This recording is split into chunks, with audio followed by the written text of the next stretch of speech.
बताना चाह रहा हूं, देखो न्यू मूड हो रहा हो, अब कोई कांग्रेस पार्टी आ जाएगी, कोई बसपा फलानी दकड़ी, कोई भी हमारा घर बरसने लग जाएगी या मन मत काट दो, सारे एक थाली के चट्टे बट्टे हैं। कारण बताता हूं क्या है, यो बीज जिसके कारण आज हम सड़क पा रहे हैं, यो बीज पंडित जवाहरलाल नेहरू का 1954 में बोया हुआ है बीज है, जो आज कांटे बनकर हमारी छाती के में बैठ रहा है। इसलिए कहता हूं पार्टियों से ऊपर लेकर पड़ेगा। 1954 के अंदर संविधान में संशोधन करके और इस 7वीं अनुसूची के अंदर एंट्री नंबर 33 लिखी गई थी। एंट्री नंबर कितनी?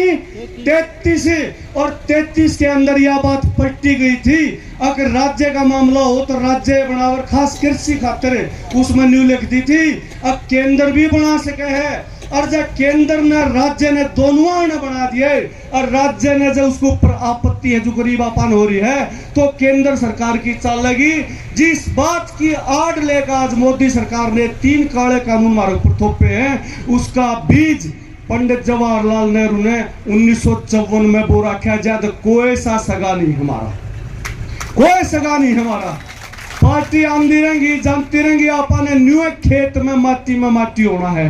न्यू बता दो, नारे लावा हम एक पार्टी के, मैं मान ले मोदी के लांदा हूं, और मैं स्पष्ट हूं 2014 मन दिया था मोदी तई वोट, आज उसने भुगतन लाग रही बेरा पट गया। 2014 में क्या गलती करी थी, या गलती थारे में तो बहुत घना ने करी थी। उस टाइम न्यू उम्मीद थी, अगर घने दिन तक एक पार्टी चल रही है देश में, और जो भी पार्टी सत्ता में हो उस पर गलती भी होती है, वो चाहे कांग्रेस हो चाहे, और वो कुछ ठीक काम भी करती है, आपा कति न्यूट्रल होगा। हाँ, लेकिन उस टाइम जो गलती हो रही थी वो हमारे चपड़ लाग गई थी।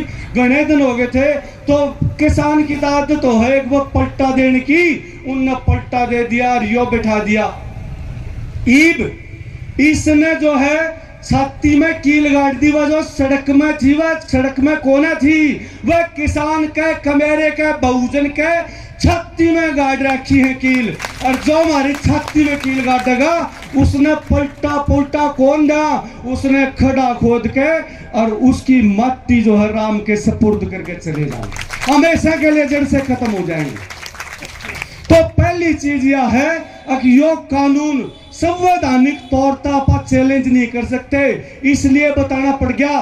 सुप्रीम कोर्ट के बार एसोसिएशन का प्रधान है दवे साहब, उन्होंने कोई किसाना खातर मुफ्त में जो मुकदमा करूंगा सुप्रीम कोर्ट में, अगर सरकार ने कोरोना की आड़ में जो काले कानून लाए हैं ये गैर संवैधानिक हैं। मैं इस मंच के माध्यम से आपको और दवे साहब को धन्यवाद करते हुए बताना चाहता हूं कि वो लड़ाई लड़ी नहीं जावा, लड़ाई आड़े लड़नी पड़ेगी इन रोड़ा के ऊपर, सुप्रीम कोर्ट में नहीं।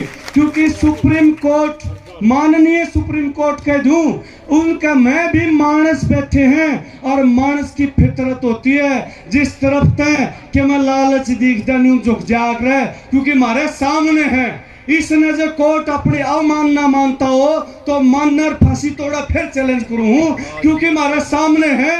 अगर जब तड़ी पार अमित शाह के बेटे का केस का फैसला होना था, वो जज आज तक पाया नहीं, हो गया की तरह तुरंत गायब हो गया। तो कैसे हम इनके इसके ऊपर हम भरोसा करें? हम पढ़े लिखे आदमियों ने मंच पर कहना पड़ा है माननीय सर्वोच्च न्यायालय, माननीय कार्यकारिणी, कोई माननीय नहीं रह रहा, सारे जोक पड़ रहे हैं। गरीब का कमेरे का खून चूसे हैं, और फिर परजीवी कमाया हमने। एक किसी भाई ने 2 लाइन लिखी थी, याद आ गई पैब।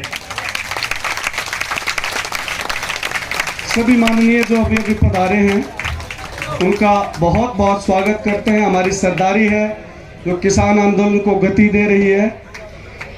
डॉक्टर अजय बलारा नाम है मेरा, जो हरियाणा में किसान आंदोलन में शिरकत करने के कारण सबसे पहले नौकरी से निकाला गया, और उस दिन से अभी तक 2.25 लाख किसानों को प्रेरित कर रहा हूं। रोज दिन रात इसी काम पर लगा हुआ हूं, कति नहीं डरते सरकार पे।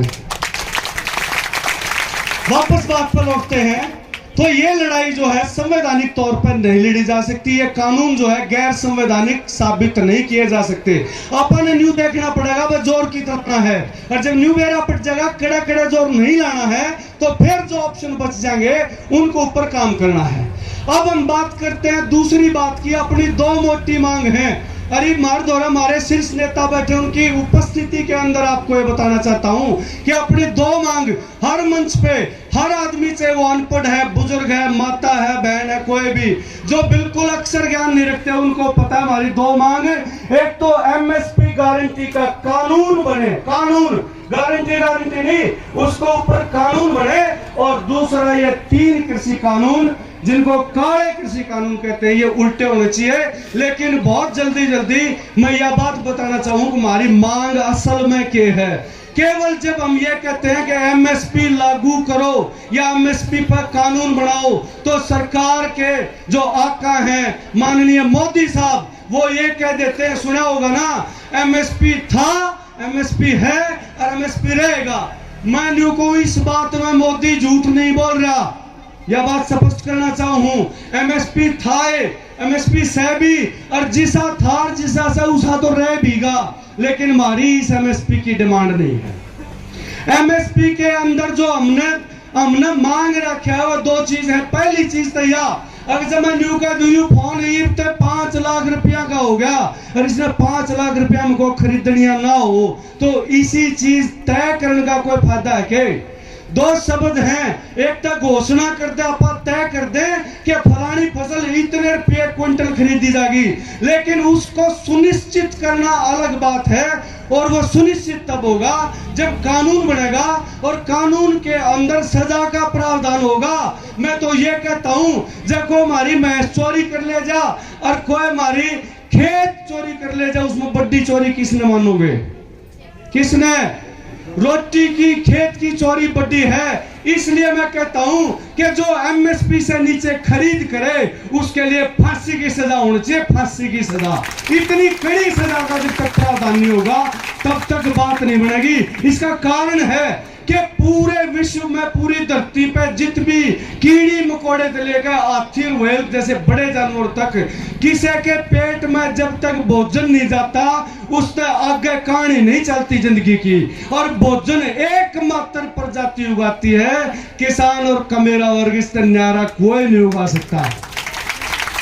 ये बात चल रही है 5G का नेटवर्क देने की, जिस पर घने देश मरोड़ा उठ रहा है। मैं न्यू को मान लो मोदी जी ने 10G का नेटवर्क दे दिया, तो मोदी जी से पूछना चाहता हूं, मोदी जी 10G की स्पीड पर रोटी दाल भी डाउनलोड